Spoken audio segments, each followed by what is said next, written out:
મહાત્મામાં તો આપણે ખૂબ જોઈએ છીએ અને મહાત્મા પાસે ગયા હોય તો આપણા દુઃખ સુખ પણ હોઈએ છીએ. કર્મનું અનુસંધાન થાય તો દુઃખ સુખ આવે. તમારા અને મારા કરેલા જ આપણા થાળામાં, આપણા પતરાળામાં, આપણા વાસણમાં આવે. તમારી થાળીમાં બીજા પાડોશીના કોઈ કર્મ નહીં પીસી જાય. આપણો પકવેલો જ આપણે ખાવાનું છે એ વાતને ભૂલી જઈએ છીએ. અને ભક્તિ માર્ગના પ્રસંગો આવે સાધુ સંતો જ્યારે મળે, ભલે કુંભમાં ગયા છો, જુનાગઢ ગયા છો, મારા છોકરાના બધા પાકતા સંતાપ દૂર કરી દો, છોકરાને બુદ્ધિશાળી બનાવી દો, મારા છોકરા ઊંચી કક્ષાએ જતા રહે, મારી જિંદગીમાં કોઈ પીડા નહીં આવે, આખા ગામમાં મારી વાહવાહી રહે. આવી દરેકની વાંછા છે, ઊંડી વાંછા, ઘણી ઊંડી વાંછા છે.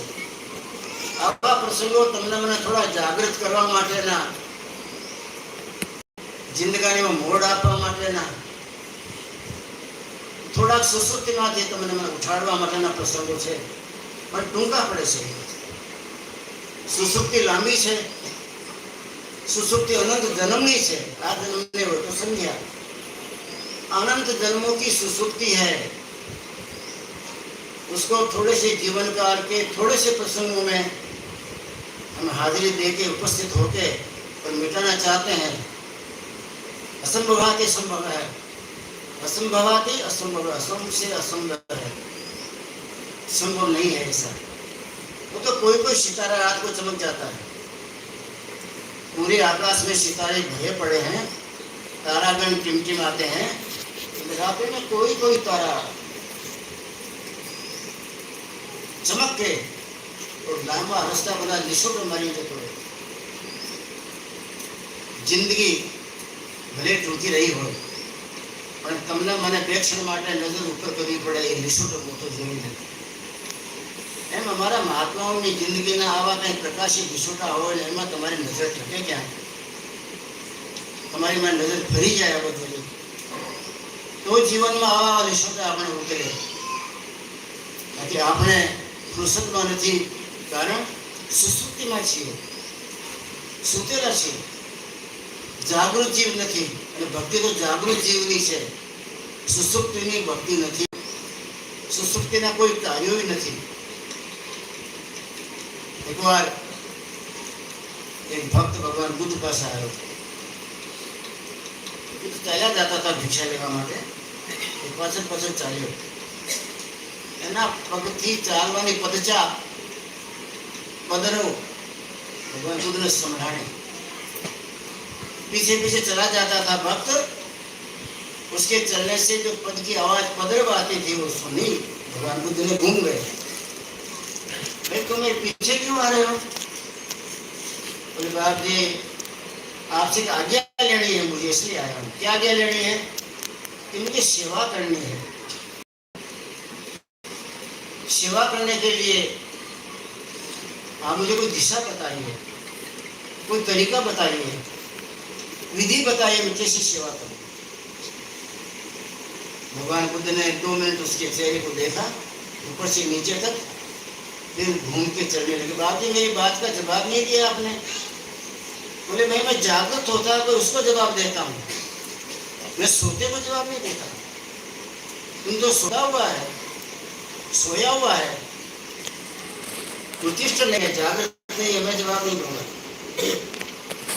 पहले कोई जागृत महात्मा हो, जागृत महापुरुष हो, उसके पास जाके आपकी बेहोशी को खत्म करिए, जागृत बनिए, जागृत बन के आओ तब मैं कुछ कहूँगा.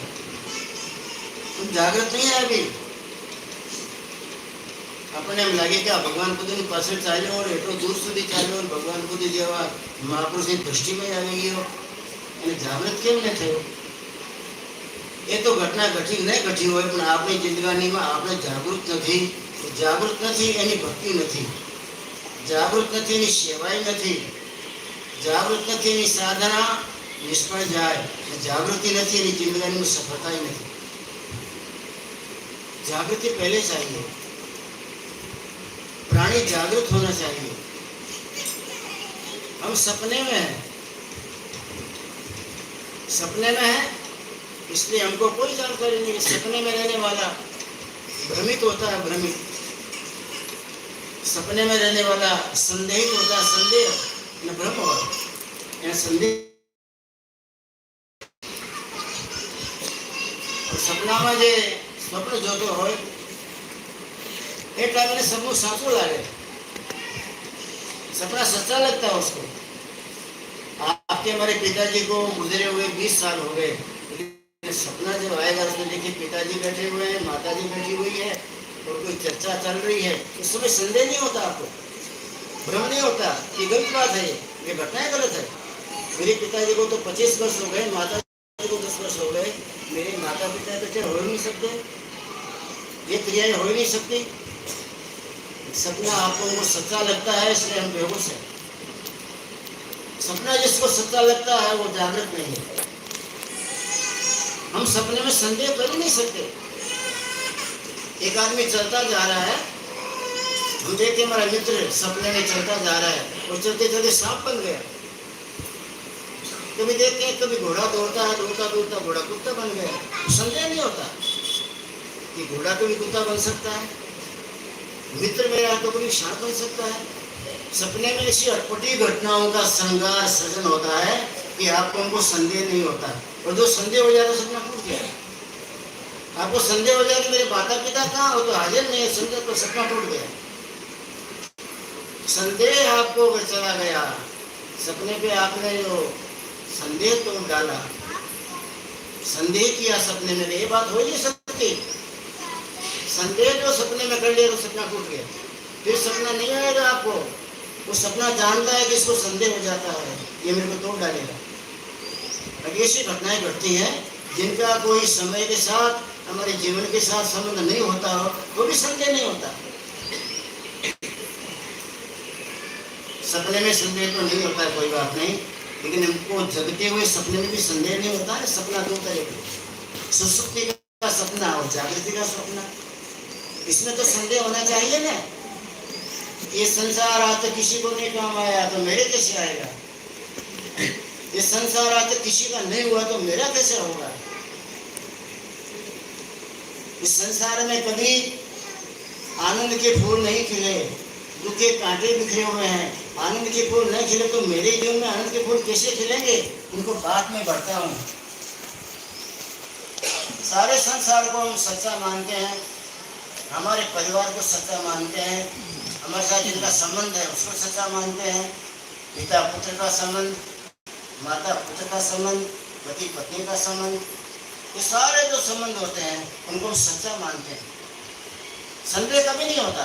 देखते हैं कि 4 दिन पहले मासी चली गई, 2 साल पहले मामी चली गई, 13 साल पहले मेरे काका चले गए थे, पिताजी को भी 8 दिन हुए हैं। अगर सच्चे वो होते तो आज हाजिर होते ना। सच्चा कभी नाश नहीं प्राप्त करता, सच्चे का नाश नहीं होता, कच्चे का नाश होता है। तुलसीदास ने 1000 बार रामायण में लिखा, ये सब माया कर परिवारा, ये सब माया कर परिवारा। ये परमात्मा आपने मुझे ऐसी दृष्टि दी है कि मैं सारे संसार को माया का परिवार जानता हूँ, और माया का परिवार तो महत्व का भंडार होता है।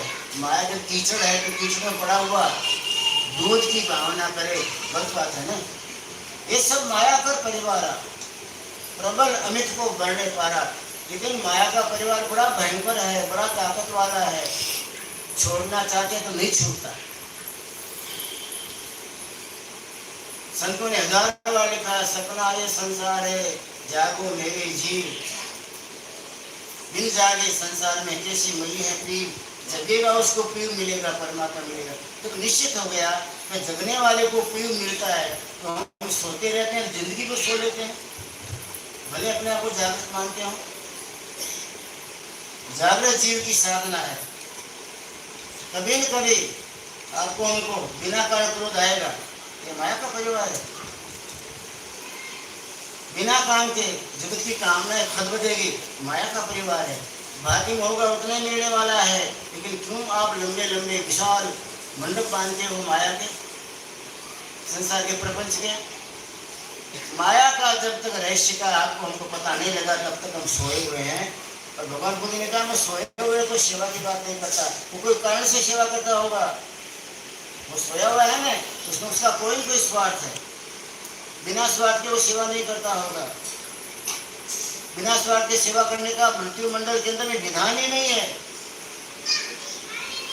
इसलिए मैं तुमको सेवा करने का उपदेश नहीं दूंगा, जग जाओगे तो उपदेश दूंगा। जाओ किसी जागृत महापुरुष के पास जाओ, जबकि दीपक के साथ अपने जीवन के दीपक को जलाओ, प्रकाशित हो जाएगा। उसके बाद हम तुमको सेवा का उपदेश दे देंगे।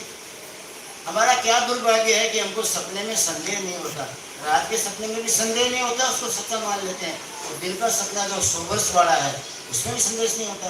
रात का सपना 2-3 घंटे वाला है, थोड़े समय भी संदेश नहीं होता। और ये सपना तो जिंदगी भर जीने का 100 वर्ष वाला सपना है।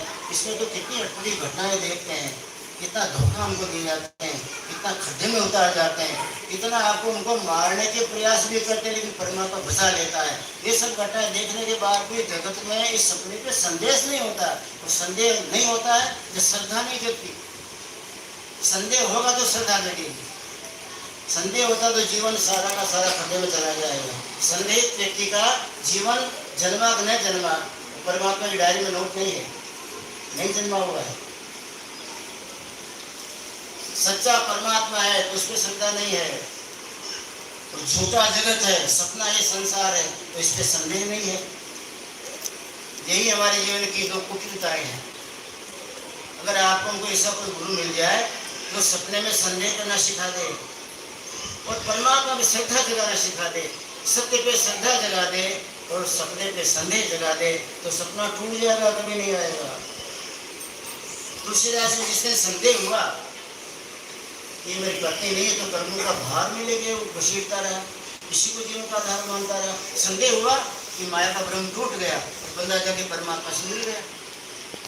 संदेह एक बार हो जाएगा, फिर सपना नहीं कभी आएगा। याद रखिए, जगत पे जो आपको संदेह हो गया तो फिर आपको जगत के अंदर में सपना नहीं आएगा कि मेरा है, मैं इनका हूँ, उनके बिना नहीं चलेगा और मेरे बिना ये नहीं जिएंगे।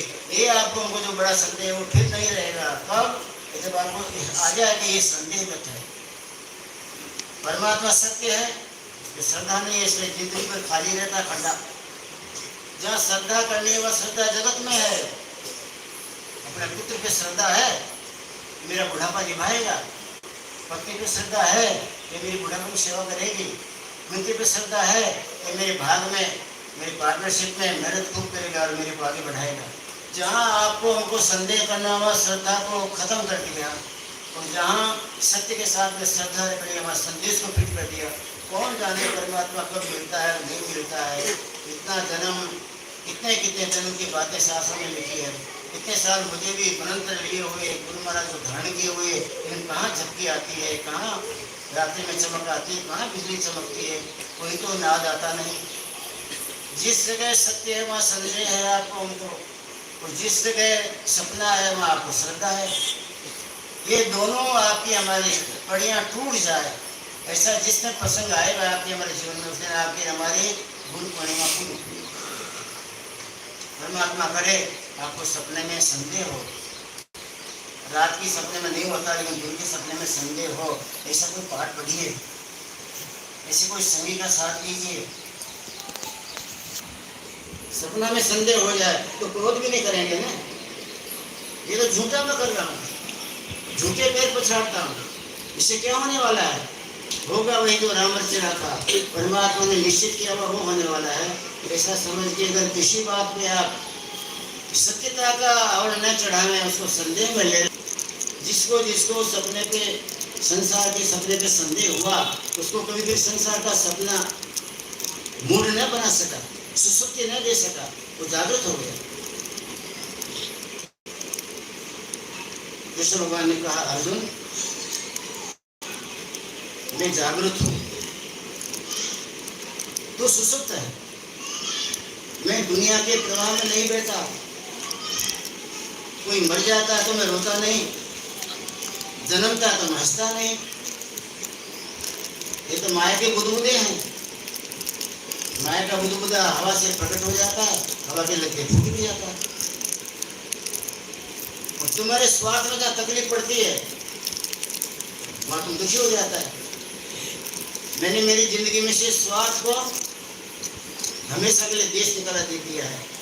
मुझे स्वार्थ नहीं है, मैं धर्म के आधार से क्रिया करता हूँ। ये मेरा धर्म है, मुझे करना चाहिए, वही करता हूँ। मैं धर्म की सीढ़ी से कभी नीचे नहीं उतरा। रात्रि को जगत के भोगी इसको रात्रि समझते हैं, अर्जुन मैं उस समय जगता रहता हूँ, मैं सोता नहीं। भोगी की रात्रि में भी मैं जगता रहता हूँ, और भोगी दिन को जब जगता है सपने में तो भी मैं जगता रहता हूँ, मैं सोता नहीं। दिन को वो जगने को कहता है, उस समय जागृत रहता हूँ। साथे रात्रि को भोग निद्रा में रहता है, मैं जागृत रहता हूँ, मैं जागृत जीव हूँ। तो महाराज आप रात को भी जगते हो, दिन को भी जगते हो, सोते कब हो? शरीर है तो थोड़ा यंत्र है, इसको आराम तो चाहिए ना।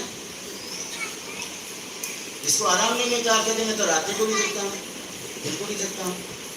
अरे अर्जुन, शरीर मिला है तो इसको विश्राम को देना पड़ता है। थकान इसकी उतारना जरूरी होता है। मैं सोता हूँ, कभी तो मेरी आंखें बंद भी देखी होगी, सोता हूँ, लेकिन मेरे अंदर का दीपक जगता रहता है, वो नहीं बुझता है। मेरी जागृति, शाश्वतता, वो मेरी कभी खत्म नहीं होती।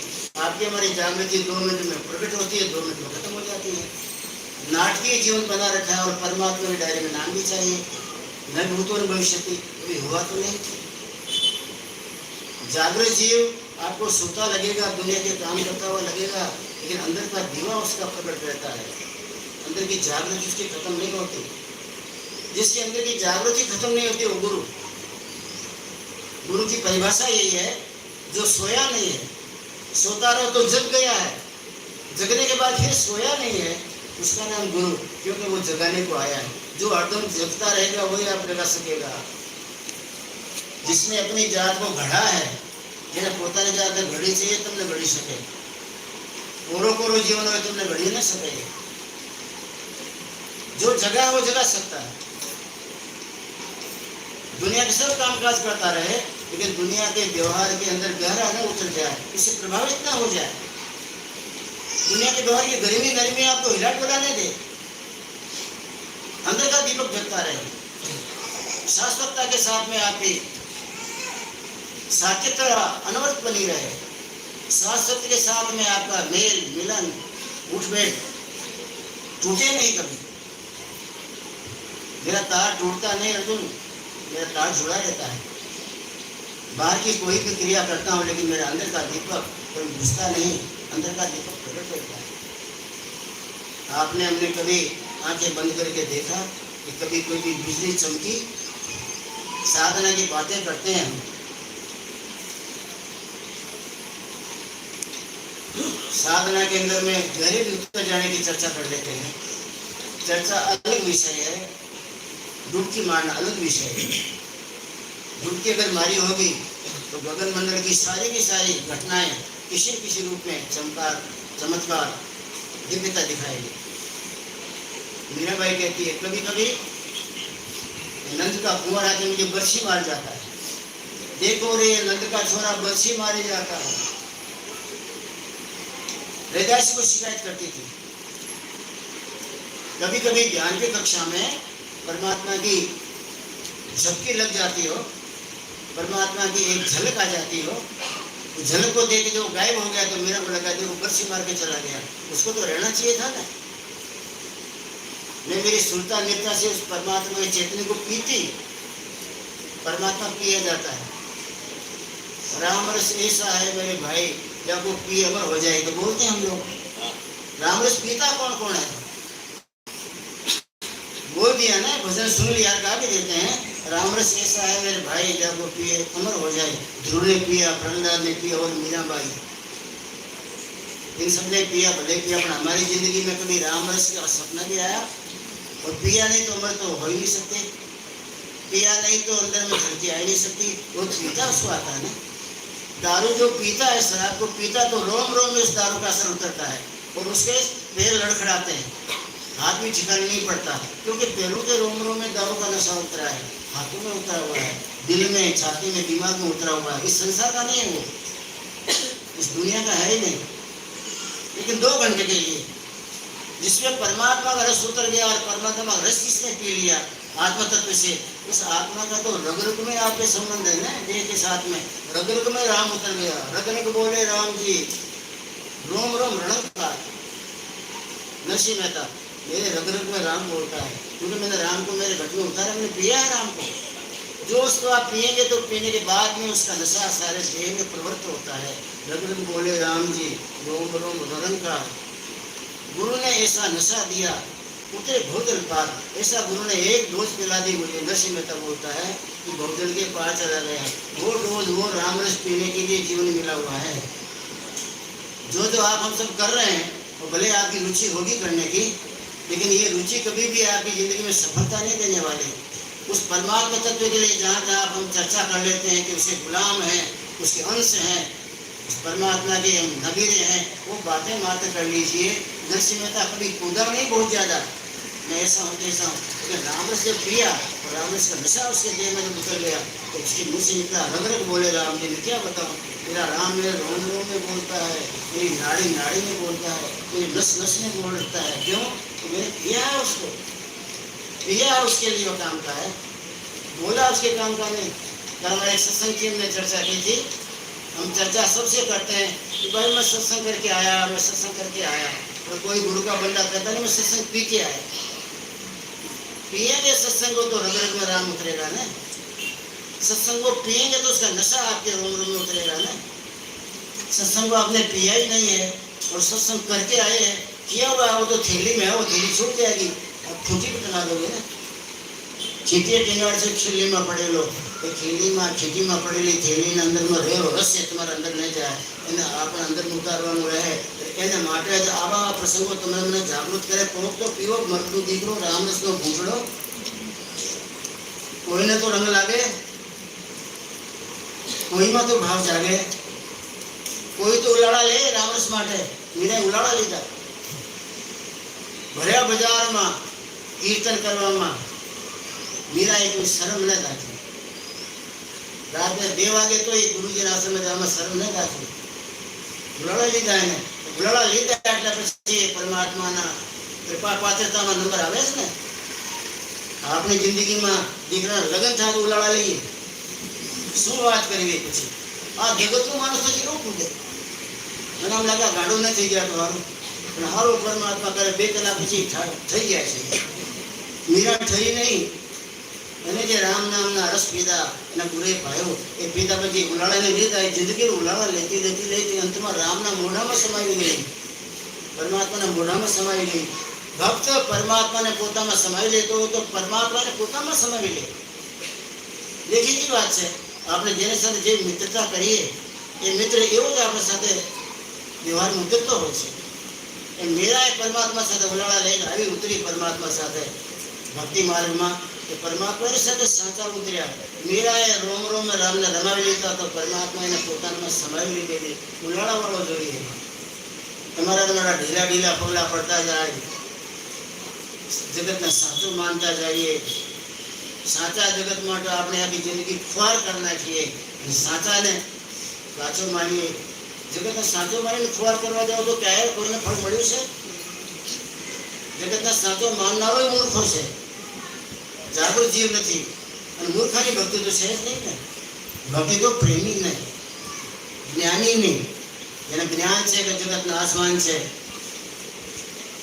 परमात्मा आसमान है, ये जागृति है एनी बाबत एनु नाम है भक्ति। जगत में ढगले पगले सर चाले थे। अत्यारे भाई गोरखनाथ की बात करी, गोरखनाथ जी एने चेलाओं ने भेगा कर्या। चेलाओ मारे चालू जाऊँ છે પરમ નામ, પણ એક વાત તમને કહેતો જાઉં, તમારી રાત જગાશે તો નહીં, પદ્માસન વળાશે નહીં। એ પરમાત્માને પીવા માટેની તમારામાં કળા આવશે નહીં, અને કાં તો કળા તો બહુ મુશ્કેલીથી, ઊંડાણની સમજણથી, ગુરુ કૃપા હે કેવલમ એના આધારથી એ કળા વળે ને। એક એક ગુણ ખાલી રહી ગયા તો કળા ના આવે। પણ મને તમને 2-3 સૂત્ર કહેતો જાઉં, એ જિંદગીમાં યાદ રાખજો, અને એનાથી તમારું જીવન સુધરશે। गोरख कहे सुनो हे संतो, जग में ऐसा रहना, आंखें देखना और काने सुनना, पर मुख से कुछ नहीं कहना। बनशी हो આપણો મોઢું તો લાઉડ સ્પીકર બધાનું, લાઉડ સ્પીકર પાછો પડે, કોઈ ક્યાંથી પડા લાવે છે માતાઓ, ઘણીવાર ગળીઓમાં અમારે આજુબાજુ તો શહેર રહ્યો ને, અને જે ઝાપટા ચાલતા હોય માતાઓના એટલે આખી રાત કાઢી નાખે. અને એમ થાય કે આખી રાત જો પરમાત્માના ચિંતનમાં મીરાના ભજન ગાયા હોય, નરસિંહના પ્રભાતિયા ગાયા હોય તો આખું વાતાવરણ રંગીન ન બની જાય, સ્વર્ગ ન બની જાય. ગોરખ કહે સુનો હે સંતો જગ में ऐसा रहना, आंखें देखना, अपना आंखें જોવાનું, જે ઘટના ઘટે આંખથી જોવાનું, आंखें देखना, કાને સુનના, મુખ से कुछ निकले, મોઢાથી કઈ કેસા નીકળે નહીં. મોઢાથી બોલશું જ નહીં. બોલવા ગયા હોય તો એના અંદર કંઈક માયાનો અંશ હોય ને હોય. મૌનમ સેવનમ પ્રતિપાદક, જેને પોતાની જિંદગીમાં મૌન સેવન કર્યું છે એ પોતાને નિર્જી શકશે.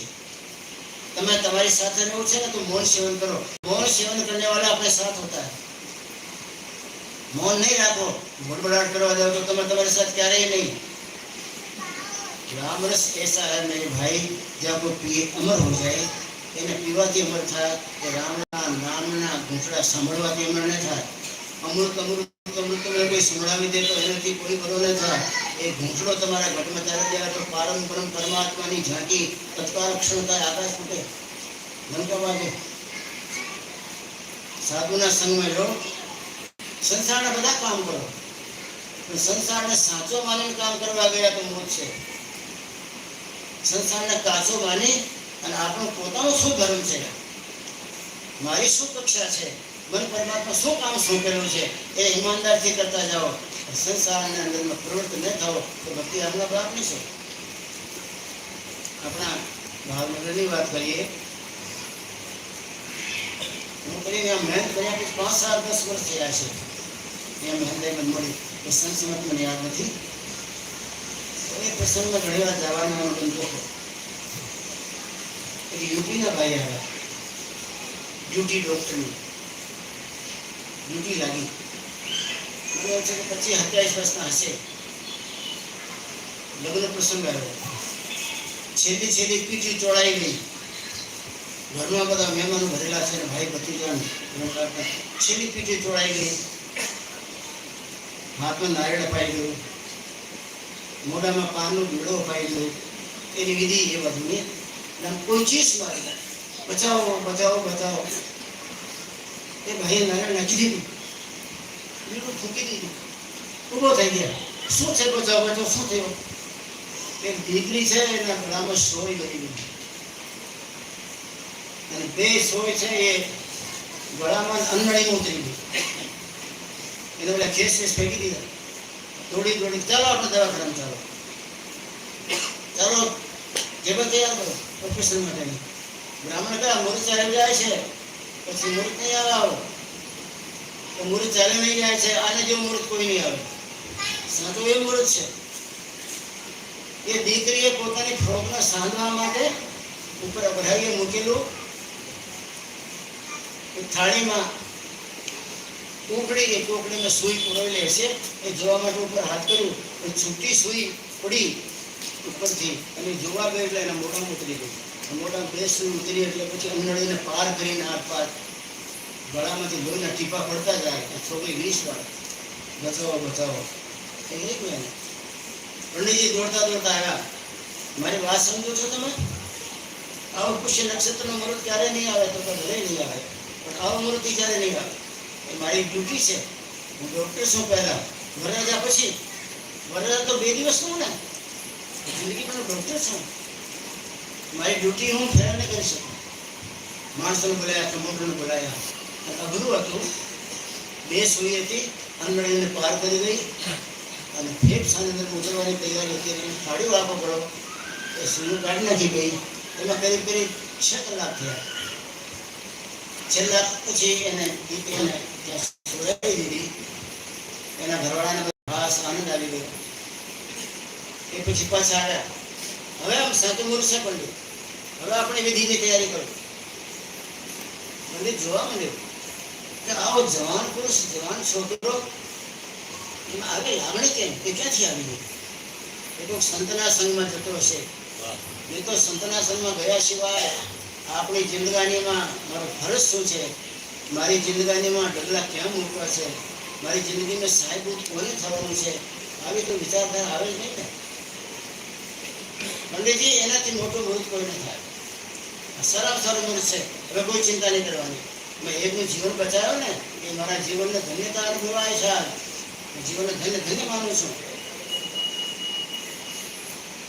એ સુઈ મને એમ છે કે એ ટાઈમ તો મૂકેલી હતી. આજે લાલ દવાખાનામાં ઓપરેશન હાલમાં ખંડમાં સુઈઓ પડી હશે નહીં પડી હશે એ ભાઈ તો કોણ જાણે. એને ડૉક્ટર હતા એટલે એની ટ્રાન્સફર થઈ હશે.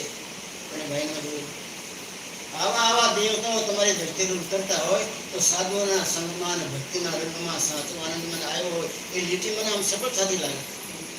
બસ તમે સાચી સાર્થકતા મનુષ્ય જીવનની સાચી સાર્થકતા તમારી ડ્યુટીની એ સાધુના સન્માન ભક્તિના રંગમાં પરોળો તો જ આવે. બાકી જગતના સ્વાર્થના પ્રપંચના કીચડમાં પડેલા હોય એને આવું ભાગવાનું નારિયેળ ફેંકી દેવાનું પામું બે ખીપી દેવાનું એની જિંદગીમાં આવું ભણે ખરો આવે ખરો ત્યારે નહીં આવે. આવા નવા ચમકીતા સિતારા ક્યારેક આકાશમાં દિશાટો મારતા જાય. ચમકતા સિતારા ક્યારેક આમ દિશાટો પૂરો દિશાટો કરતા જાય અને આપણી નજર એને પર ટકે તેમ લાગે હે પરમાત્મા ક્યારેક આવો દિશાટો હું પણ આ જગતના જીવોને દસમાન થતો તો હાથમાં નીકળી જાઉં. આમ અંધારામાં તારોડેઓ ફૂટી જાય અને ક્યાંય ભસ્મ થઈ જાય. શું વાત છે? વિશ્વ મોટો મારતો જાય, સમાજની અંદરમાં એક રાહ ચેનતો જાય. સાચો ભક્ત હશે, સાચા સંતને મળ્યા છે, એના ફરજને એના વારે વારે તકેદારી સમજાવી છે. ફરજની તકેદારી સંતના સન્માન ભક્તના રંગમાં છે. પીવાનું ભલે બાકી રહ્યું હશે રામરસ તો આવો જેનું જીવન છે ને રામ મોટું પણ મળે. रामरस ऐसा है मेरे भाई जाको पीवे अमर हो जाए. नाम लेवाથી अमर न થયા કોઈ. નામ લેવાથી જાપ કરવાથી આ સુધી અમર થયો તો મને કો મારા પાડોશીને કોઈ એ ના પાડશે. નામના જાપ કરવાથી કોઈ અમર થયો નહીં. નામના જાપ કરવાથી મન પાંગળો થાય નહીં. નામનો જાપ કરવાથી શ્રોતામાં અગર ચડવાના પાંખડા આવે નહીં. નામનો જાપ માત્ર કરવાથી આ જિંદગીમાં અદ્ભુતતા ન ઉતરે. નામનો જેને પાન કર્યો છે રામરસને પીયો છે એની જિંદગીમાં એના આત્માને પાંખ લાગી જાય. જ્ઞાન વૈરાગના ઢગલા થઈ જાય એના અંદર ન જોતો હોય કોઈ. રામના રસના અંદરમાં જ્ઞાન વૈરાગની ફૂટ છે એને ઓળખાણ જ્ઞાન વૈરાગ વાળી આવે. જગતના પ્રાણી માત્રને જોવે તો એના અંદરમાં એના પ્રેમ અને દયા ભાવથી જગતના પ્રાણી માત્રને જોવે. કારણ કે રામરસ એ પીતો હોય તો એનો હૃદય કમલ ખીલે કરે. રામરસ એને પીધો હોય એ હોજરીમાં ન જાય. રોટલા તો હોજરીમાં જાય, પરોઠા હોજરીમાં જાય. રામરસ સીધો તમે પીવા જાઓ તો હૃદય મંડળમાં જાય. હૃદયમાં કમલ છે, હૃદય કમલ ખીલે. હૃદય કમલ ખીલ્યા પછી રામરસ એ કમલથી ઊંચો ચડે ચડતો થતો હૃદયમાંથી પછી એ ગળામાં આવે. ગળામાંથી ત્રિપુટીમાં આવે. ત્રિપુટીમાં જ્યારે રામરસ પોતે આવીને એની સત્તા પર વિરાજમાન થાય તો 3 લોકની તમને જાણકારી થાય. ત્રિપુટીમાં આવે તો ગળામાં આવે તો તમારા અંદરમાં ઝેરને પચાવવાની તાકાત આવી જાય. રામરસની બાબત છે. હૃદય કમલ પર વિરાજમાન થાય. હૃદય કમલમાં રામરસ ટકે ઉદ્ગમન કરે. ઉદ્ગમન કરતા કરતા હૃદય ચક્રમાંથી તમારા કંઠ ચક્રમાં આવે, વિશુદ્ધ ચક્રમાં આવે. પાતાવેદમાં તમારા અંદરમાં આવી તાકાત આવી જાય કે ઝેર નામક બનાવો. શંકર ભગવાનને સાધના કરતા કરતા રામરસ ઉતર્યો હૃદય કમલમાં સીધો કંઠ કમલમાં આવ્યો અને એને ઝેર પીયો તો પણ કમલમાં ઝેર અમૃત બની ગયો. મીરાએ પણ કેવા પ્યાલું પીવા ગયા, પીધોય ખરો પણ એના અંદરમાં ઝેર અમૃત થઈ ગયો. કારણ કે એના કંઠ ચક્રમાં રામરસના ઘૂંટડા પીધેલા હતા. એ કમળની ધારા ઉપર ચડતી હતી આકાશ મંડળમાં ત્રિપુટી જવાની સાધનામાં. એમાં એ રામરસ અડી ગયો એને તો આખો સમુદ્ર હોય ને ઝેરનું તો અમૃત બની જાય. આજે તમારા મારા કંઠના અંદરમાં જો એ રામરસની ધારા આગળનું ઉદ્ગમન કરતી હોય સાધનાના જાણકાર જાણતા હશે તો આજે તમારા ગળામાં કોઈ ઝેર રેડી દેતો તો મૃત થઈને કુંવાર બહાર પડે. શંકર ભગવાન પડેથી તમે એમાં શંકર બની જઈએ. મીરાએ પીધું તો તમે મીરાએ બની જઈએ. પણ મીરાના રવિદાસ મળવા જોઈએ. શંકર ભગવાનને પરમાત્માની શક્તિ દુર્વાસા મળવા જોઈએ. તમને મને પ્રતિમુખ કોઈ વિશ્વટો મારનારો આખા જગતમાં નહીં પણ આકાશમાં વિશ્વટો મારી જાય. તમારા મારા આત્માના રામરસ પીવાની કળા શીખવાડી દે. કળા શીખવાડ્યા પછી રામરસનો ઘૂંસડો ધ્યાનથી ગમે તે રીતે લાવીને તમારા આ જીવન ઉતારવા જાય એ તમારા દેહમાં ઉતરે તો રોમ રોમ રણકાર રગ રગ બોલે રામજી રોમ રોમ રણકાર અંતર બુદ્ધ ભરે આત્મા ભજ્યા પેડા પર આત્મામાં પાંખ લાગી જાય. રગ રગ રામ બોલવા માંડે. એક એક તમારા રોમ રોમ રણકાર ફૂટવા માંડે અને એ માણસ ભવપાર વિશ્વ પર મારીને શીખ બત્તી રોટી સતધામમાં જાય. આવી કળા તમારા મારા જીવનમાં છે. પણ સપનાના અંદરમાં સંદેહ કરો તો, સત્યમાં શ્રદ્ધા રાખો તો, આથી એક સૂત્ર આપણે માની લઈએ કે આ જગતમાં દરેક કામમાં સંદેહ કરવાનો અને સાચો માનવાનું નહીં, શ્રદ્ધા માનવાની નહીં, એમાં શ્રદ્ધા ટકાડવી નહીં. જગતના હર કાર્યમાં, કારણ કે સપનું છે એ તમને મને સુસુપ્તિમાં તમને મને બેહોશી ડોઝ પાવતો જાતો જાય છે. જગતમાં સંદેહ કરતા શીખી જાઓ, સત્યમાં શ્રદ્ધા કરતા શીખી જાઓ તો સત્ય તમારા ડંકા પાર કરશે. અંદર ઉતરશે તો ઝંકાનું છોડશે, સંસારના પ્રાણીમાં એટલો ભલો થશે, હૃદય મંદિરમાં પ્રેમ એટલો બધો મળશે કે તમારે વેચતા થાકી જાઓ. સાધુ મહાત્માના પ્રેમ હોય, દયા હોય, શું કામ કે એ પરમાત્માનું દિવ્ય તત્વ એના હૃદયનું ઉતર્યું હોય. હૃદય મંડળ પ્રેમનું ખજાનું છે. પછી તો પ્રેમનો સાગર ભરાઈ જાય, આપણે એને બહાર પાડવું જ પડે, એને બહાર ફેંકવું જ પડે. સમુદ્રમાં દિવ્યતા હોય પણ એના પાણીનો જથ્થો જ્યારે આવી જાય થોડામાં તો એને ઉલીસવું પડે ને. એ પરમાત્માની દિવ્યતા આપણે ઉતરે અને પ્રેમનું સાગર મળે ત્યારે પ્રેમને ઉલીસવું પડે. એને ઉલીસો તો બધું ભરાઈ જાય. વધારે પડતી આવક હોય આપણા કુવામાં તો મોટર 24 કલાક ચાલુ રાખીએ છીએ, એને ઉલીસવું પડે. એમ પરમાત્માની કૃપાથી, ગુરુની કૃપાથી અને જગતમાં સંદેહ કરવાથી, સત્યમાં શ્રદ્ધા કરવાથી જો રામકૃષ્ણ ગુજરાત પીવાનું ક્ષણ આવી જાય અને એ આવીને તમારા હૃદય મંદિર મૂકી જાય તો હૃદયની વિશાળતા સમુદ્ર જેવી થઈ જાય, પ્રેમનો ભંડાર ભરાઈ જાય. પછી એને સહન ન થાય ત્યારે પછી એને ઉલીસવું પડે. વિના કારણ સંતો મહાત્માઓ જગતમાં પ્રેમ વરસાતા હોય એનું કારણ એ જથ્થાનો પાર નથી રહેતો અને એ ચડતો તમારે પંચ કમળમાં આવતો હજારો પ્રાણીઓના જીવનના ઝેરનો નાશ કરવા માટેનો પાવડરમાં આવ્યો. મીરાની ઘણી સખીઓ એની સાથે દ્વારિકા ગઈ, કારણ કે મીરાની પાસે એટલો બધો હતો પ્રેમથી એના બધાને આખા જગતના પ્રણય માત્રને ભક્તિમાં પલાળ્યા અને પરમાત્માના નામને પીધા પછી અનંતના ઝેર જીવનના દૂર કર્યા. તમારા મારા જીવનમાં તો રૂમાળવાની ઝેર પડેલું છે. પરમાત્માની કોઈ દયા તમારા ઉપર ઉતરે, આવો કોઈ મહાન મહાપુરુષ દયા કરે કે રામરસ તમને પાવાની કળા જાણતો હોય ને રામરસને ઘૂંટડો પાડી જીવનમાં ધન્યતા આવી જાય. આવો ભાવ રાખીને જીવન જીશો તો ક્યાંક મોકો મળશે અને ક્યાં ઘટના ઘટશે અને આપણી જિંદગીમાં અદ્ભુતતા આવશે. એવા બે શબ્દ સાથે વિરામ બોલે સદગુરુ